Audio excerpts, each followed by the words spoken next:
All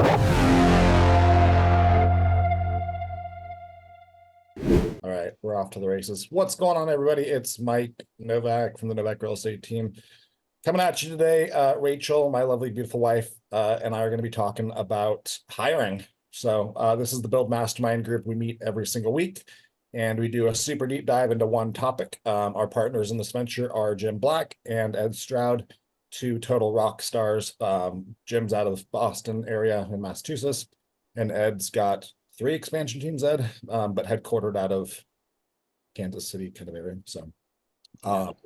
So we each have different perspectives. We kind of started this group with the intent of just masterminding and collaborating within our 3 teams. And then we eventually took it to a place where we wanted to share those conversations and those trainings with others with the ecosystem. So then it went to our downline, and now it's like in all of the Real Academy. So it's been awesome to watch the growth of it. We've done a lot of things wrong, and we've done a few things right. And so you can learn from a lot of the mistakes the 3 of us made, or the 4 of us have made, and you can kind of get the shortcut and the blueprint on exactly how to implement different parts of real estate, structure into your business, whether you're a single agent, a team, whatever else. So today, like I said, we're talking hiring. Like I kind of said earlier, it's kind of a joke, but Rachel really does run the hiring on our team. She does a fantastic job with it.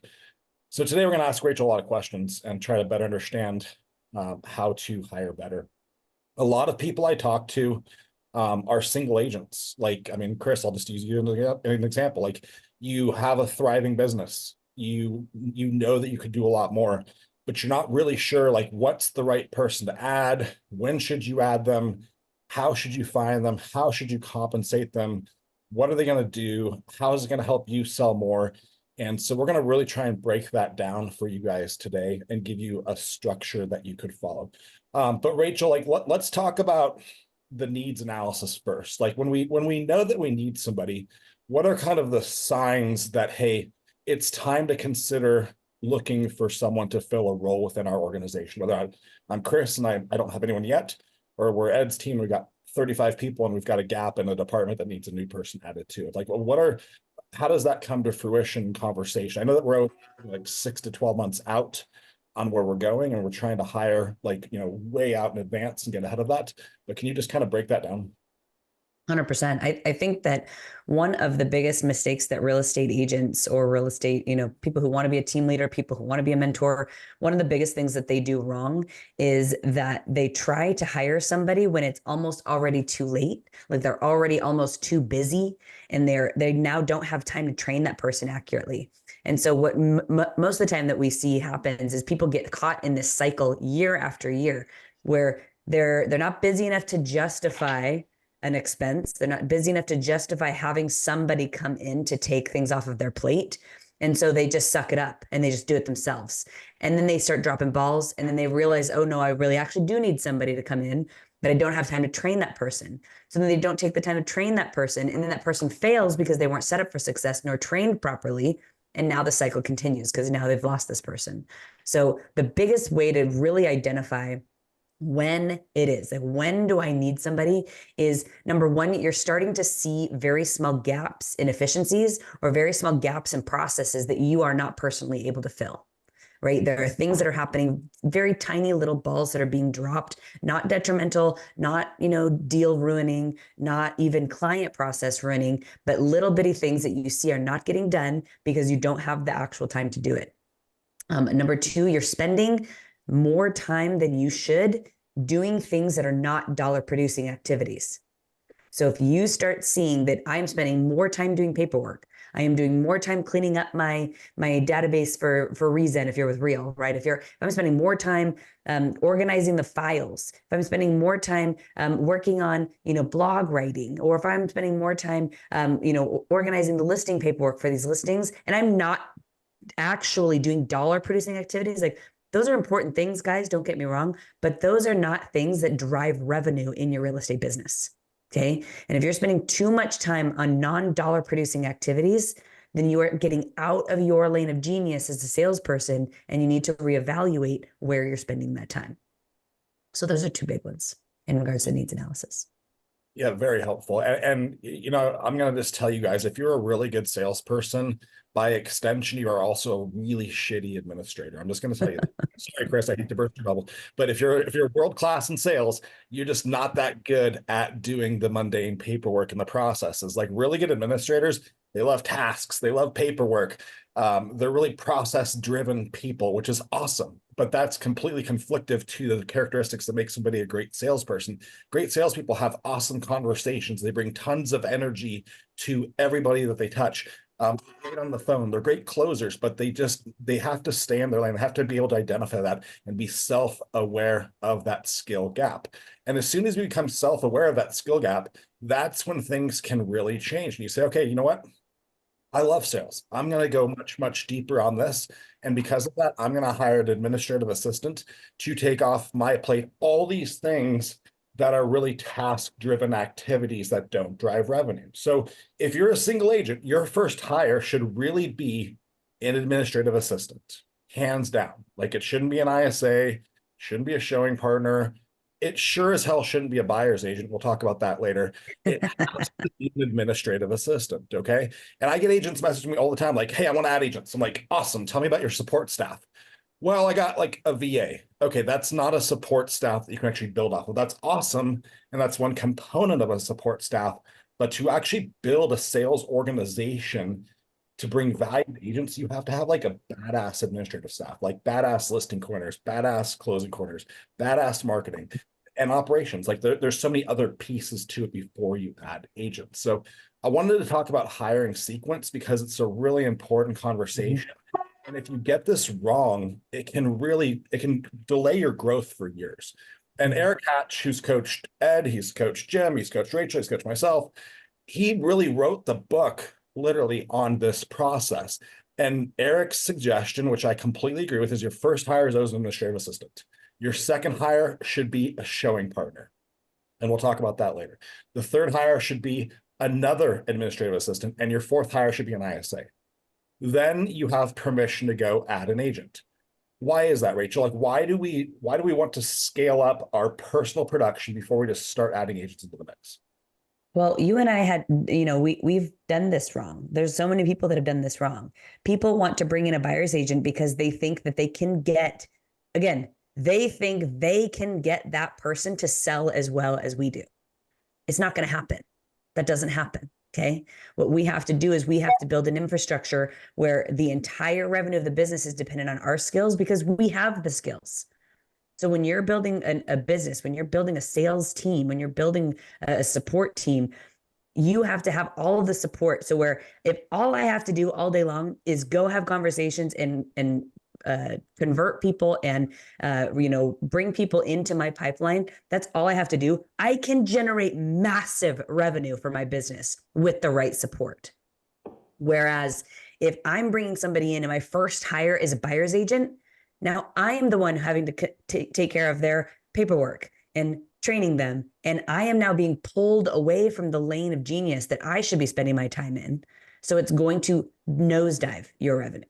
Right. If you don't have this administrative support and then you add an agent, you have just become that administrative support. So it's literally the reverse of what we're saying. Instead of adding leverage to take you out of these mundane tasks and activities, now you're just piling more of them on because you've got another agent that's going to need that support as well. And if you run a team, that's your job, is to provide that support, right?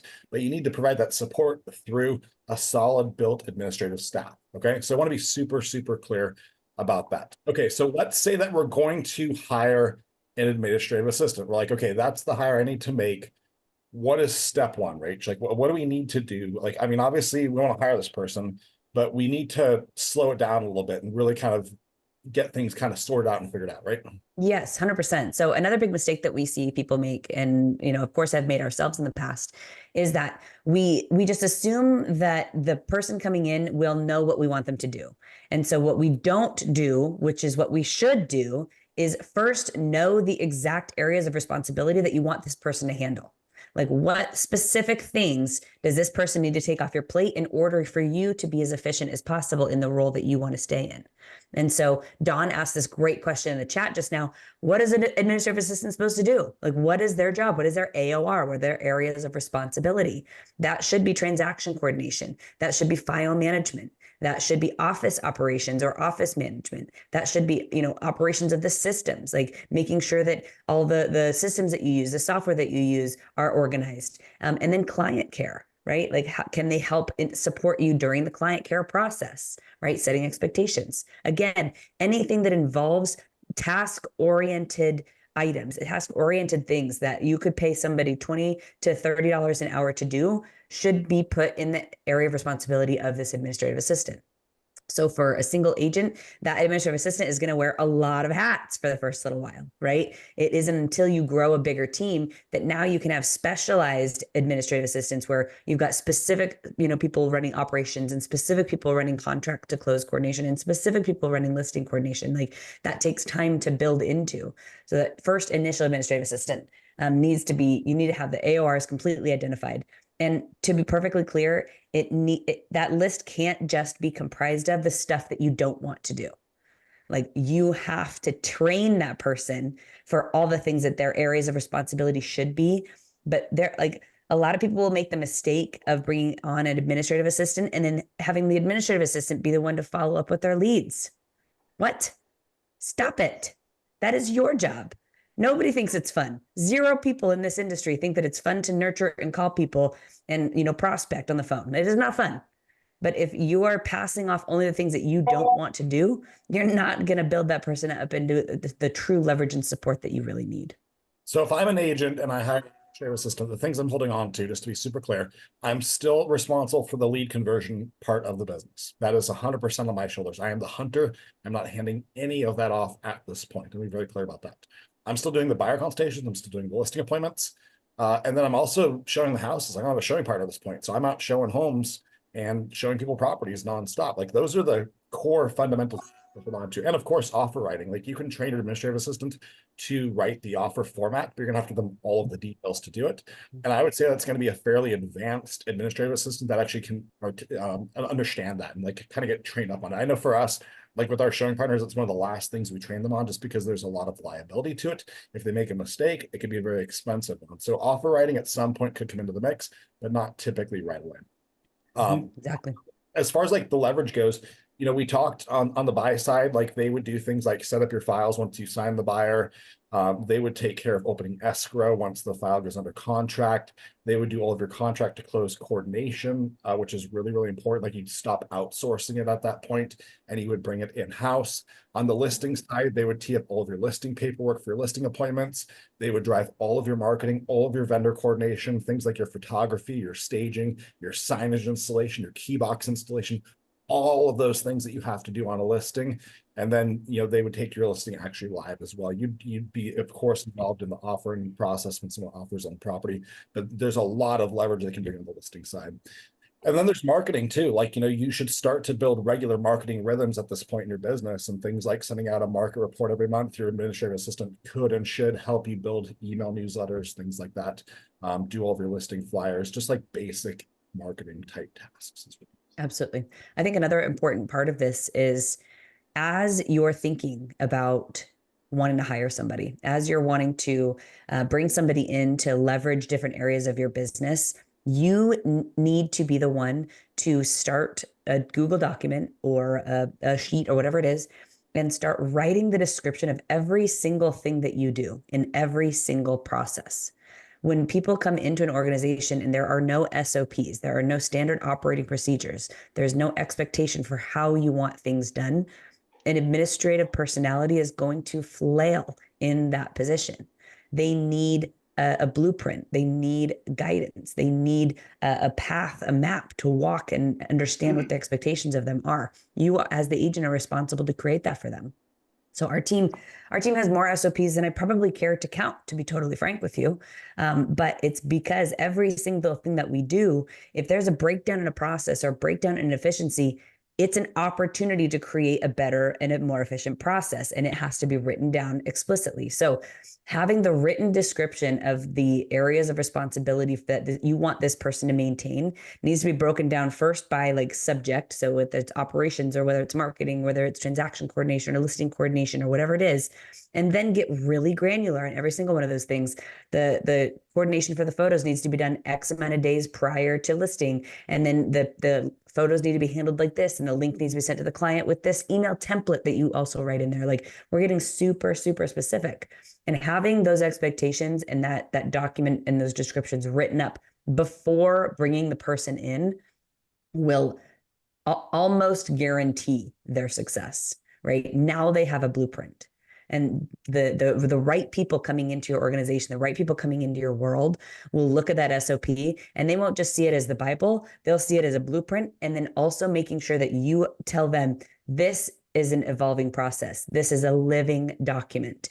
As we find better things, better ways to do things, as we find more efficiencies in these processes, we will update these together. The whole point is to get better. The whole point is to evolve. The whole point is to become more efficient. And you want to give your people, as they come in, a little bit of autonomy to put their fingerprints on some of those processes, because they are going to own them significantly more if they've had a hand in the creation of them. Yeah, I like to think of our SOP as the starting point for the position, right? And it's evolving, like you say, like this is just literally where we're starting. And as you learn this role, I expect you to enhance and improve and optimize how we're doing these things, because you're going to know better than I'm going to. And so you have to have that dialogue with them. Let's back it up just a little bit further though, and let's talk about personality types, because like we need to make sure we're hiring the right person for the right role. If we hire a sales-based person for an administrative role, we're going to have a mismatch and it's not going to be a good fit. So do you want to talk about the ideal disc profile and personality types for at least the administrative assistant and maybe a showing partner as well? Absolutely. Yes. When you're bringing people into an administrative support position, you want to find, or you want to seek out somebody who by nature wants to take care of other people. They want to do a good job. They want to take care of you. They want to, show up, and they want to do things correctly. So on the disc profile, the majority of administrative assistants are going to be in the SC range, right? Majority of them, because they like the stability. They're okay with doing the same things each day, even though, as we know in real estate, every file is totally different. So even though you're doing the same things, it doesn't feel the same every single time, but that's okay. But a high C, they need to be really have attention to detail. They need to be able to catch the things that we as salespeople will skim over because it's not that big of a deal. They need to be catching those things for us. So they need to be very high attention to detail and very high stable in regards to that.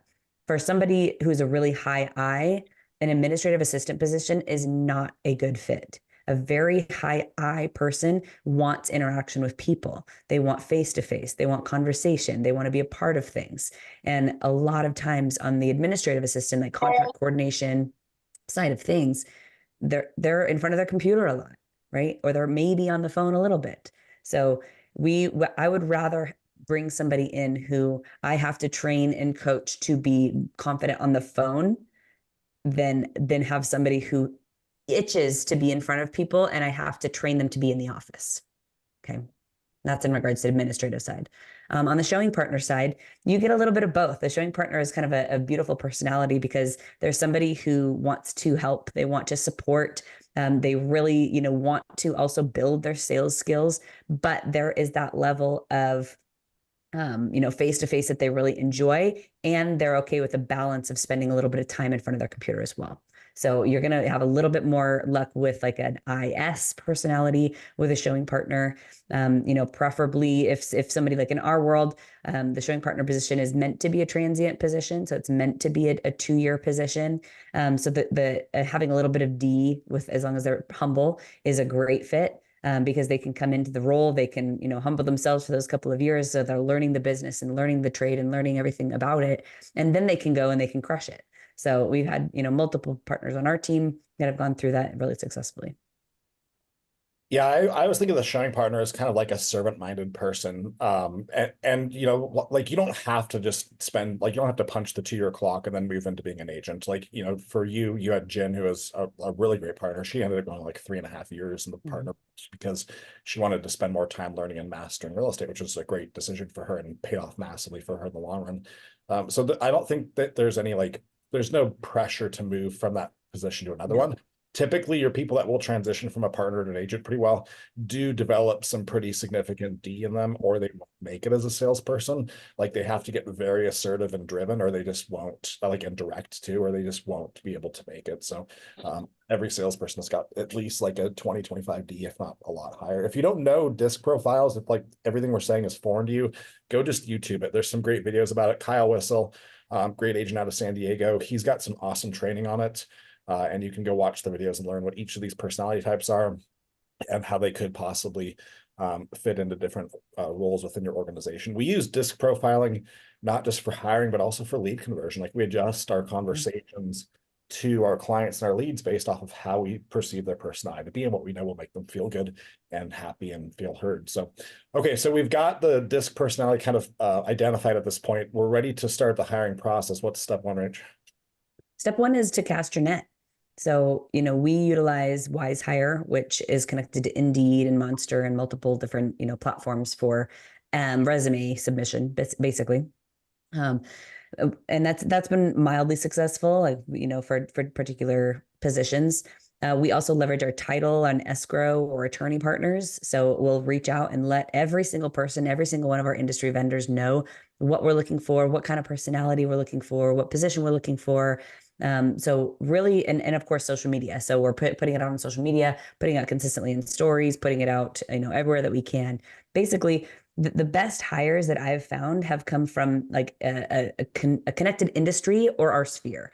So somebody who has some relative understanding of the industry, whether they were in mortgage or title or escrow or whatever else before, they've got a mild understanding of the lifestyle that they're subscribing to, or somebody who's in our sphere who knows us personally and has watched and seen kind of the lifestyle that we live. So those are the two biggest places that we typically find people. But making sure everybody knows, like, don't be a secret agent when it comes to hiring. Like, everybody should know what you're looking for and who you look for. Like, I have people constantly being like, "Hey, are you still looking for this? Because I got the perfect person." Like, that's what I want. I want everybody I know to know what I'm looking for, so that people who I know, love, and trust will send me people that they like, that that we need an intro, right?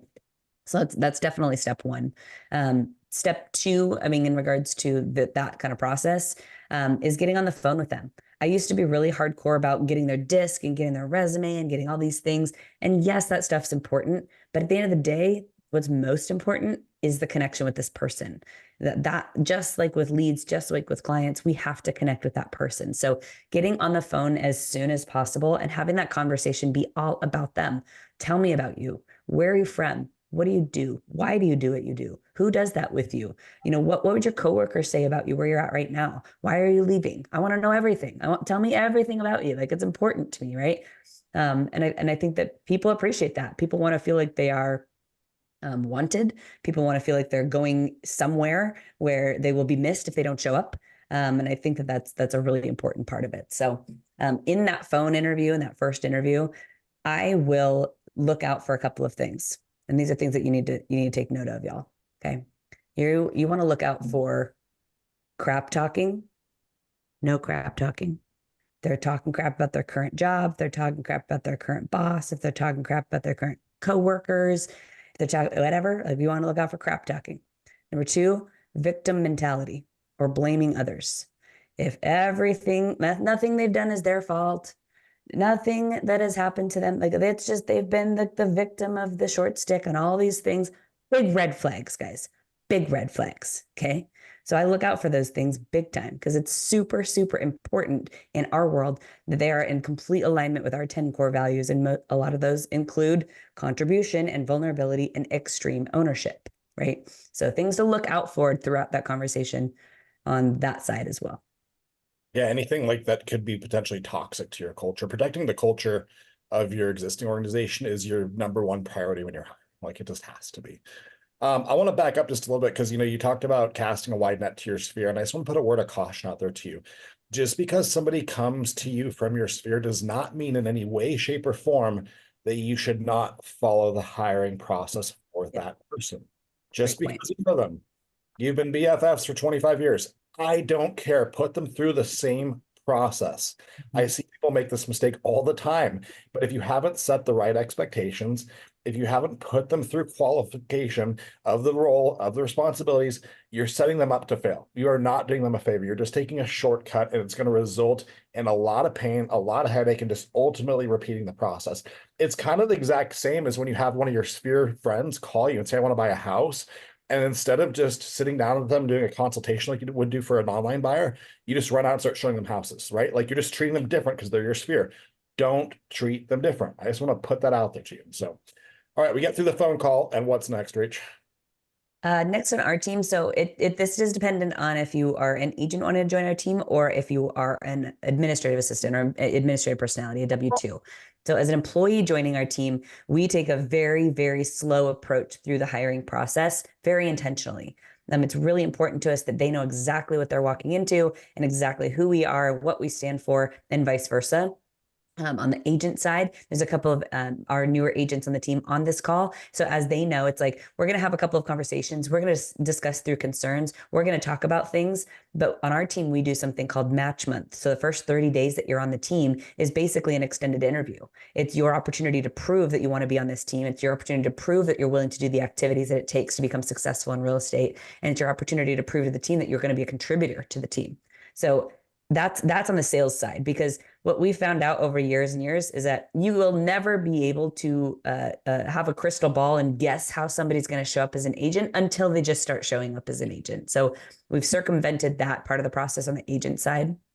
On the employee side, so on the either partner or a administrative assistant of some kind, the next step is we have a position application that we have them fill out. It's 4-page document, and it asks them a bunch of stuff. We just implemented this the end of last year. So I've only had a couple of our newer employees do this, but it was absolutely a game changer. And it was a great opportunity for them to kind of cast a vision through this application. And I'll share it both in the links under this video and also in our Agent Growth Hub group.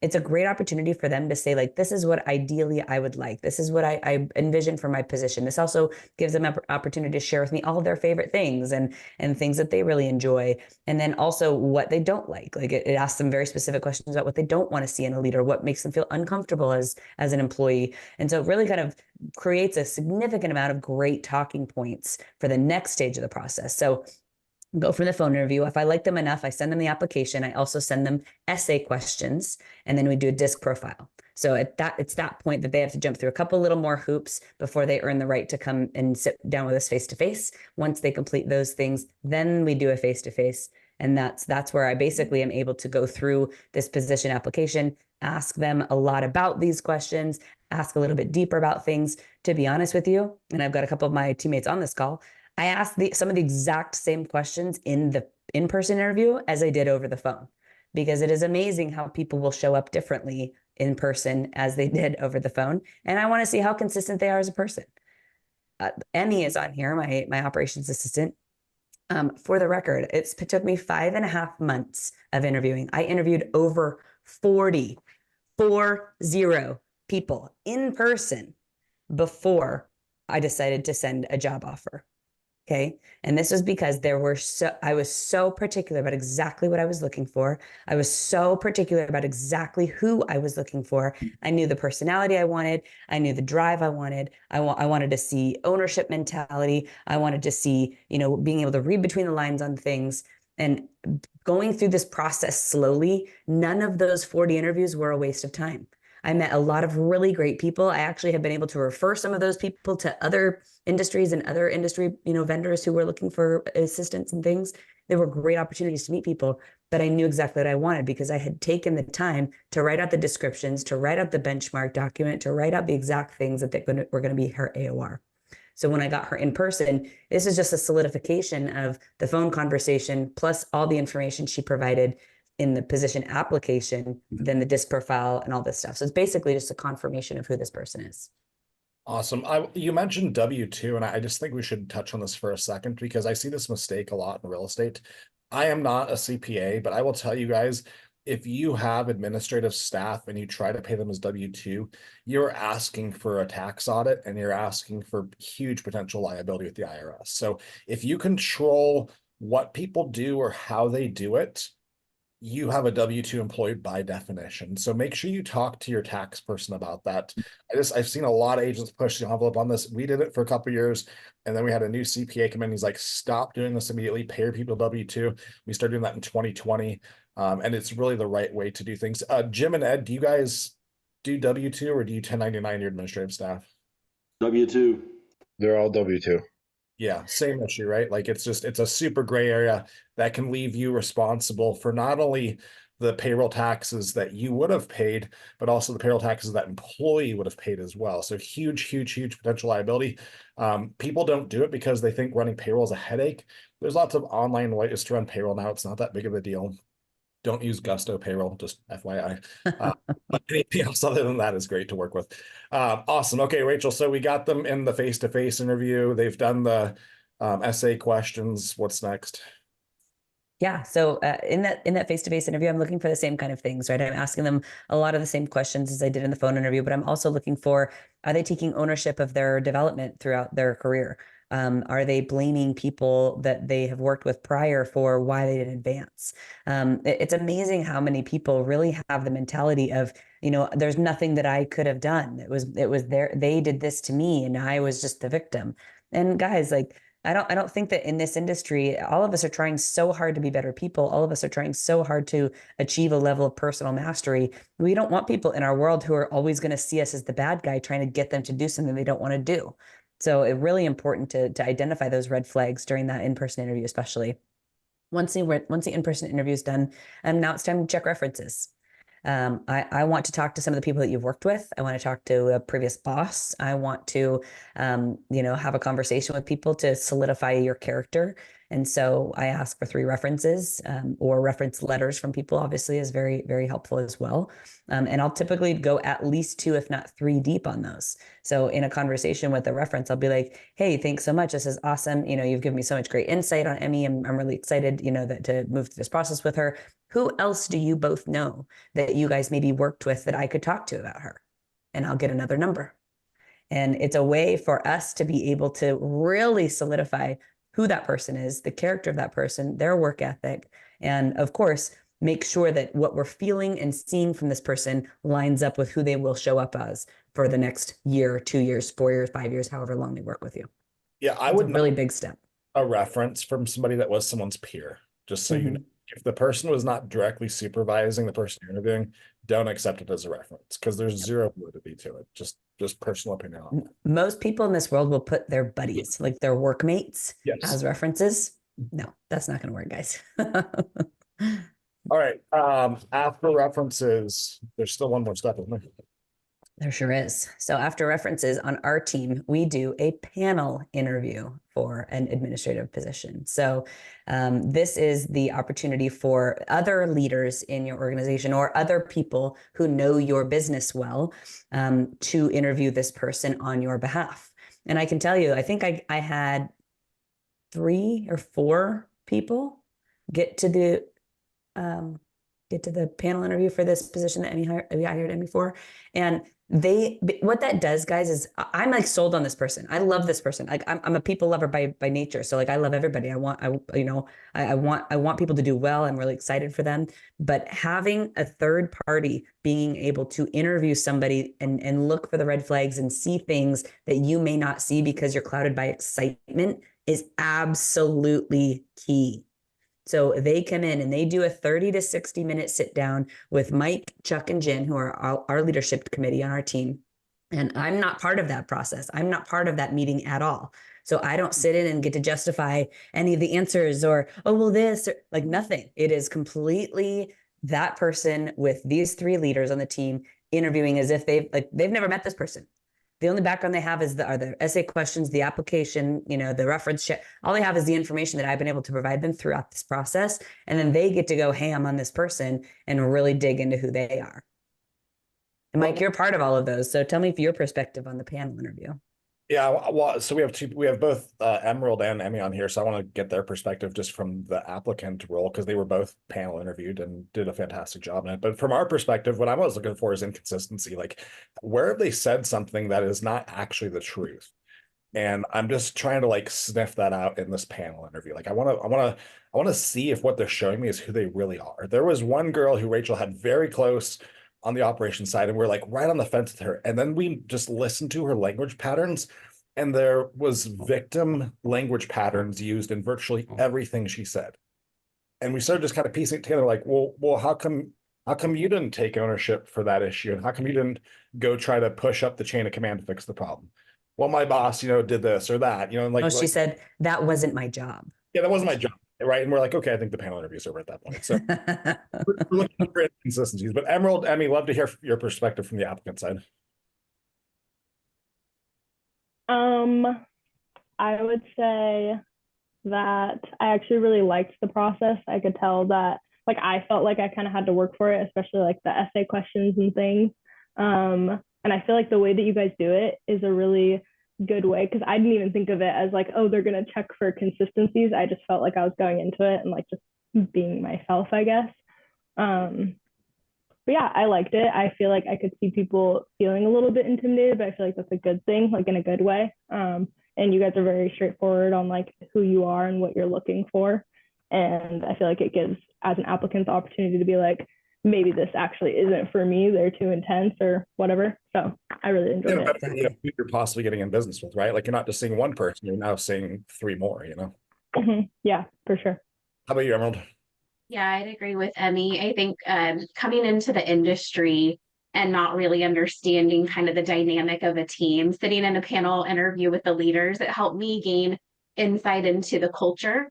I'm a showing partner. So for me, it's really important that I would have an elite training experience, that I would have guidance, that I would connect with the leaders. So having Chuck, Mike on there, and then Robin, who's our managing broker, has, I think, one, it set me up for success as starting, right? When there's SOPs, but also human connections, being in the panel interview, I felt like I already knew them. Mike, I've sat in many panel interviews in my career. I think I've sat on at least 10 of them. And I think Mike took it very personal. He dug deeper than I ever had in a corporate environment. And I think him drilling into those questions outside of my work skills and capabilities also fostered more vulnerability and an ability to like truly see who I am. So if, though I work with a partner, Rach and Mike know me more from those interviews to actually dig in and say like, hey, we need to check in. Where are you at? Because I feel like they got to see me as a complete person through the series of interviews. Yeah, that's a really great insight. And you panel interviewed Yeah. extremely well. Like that was one of the most impressive panel interviews I've sat in. So fantastic job, Emerald. So Rachel, what about people that don't have the benefit of, other leaders? Like how can they accomplish the same possible outcome without having those people? Like, I mean, can a coach, a mentor, like somebody could maybe Yes. hop on a call and be like a third party that could maybe see a blind spot that you're not seeing? Yes, that's exactly what I was going to say. So, before we had a leadership committee and did the whole panel interview, we've had coaches in business, we've had mentors in business for some of our ISA positions. Robbie T has been a huge mentor and obviously one of the greatest friends for the last 5 or 6 years.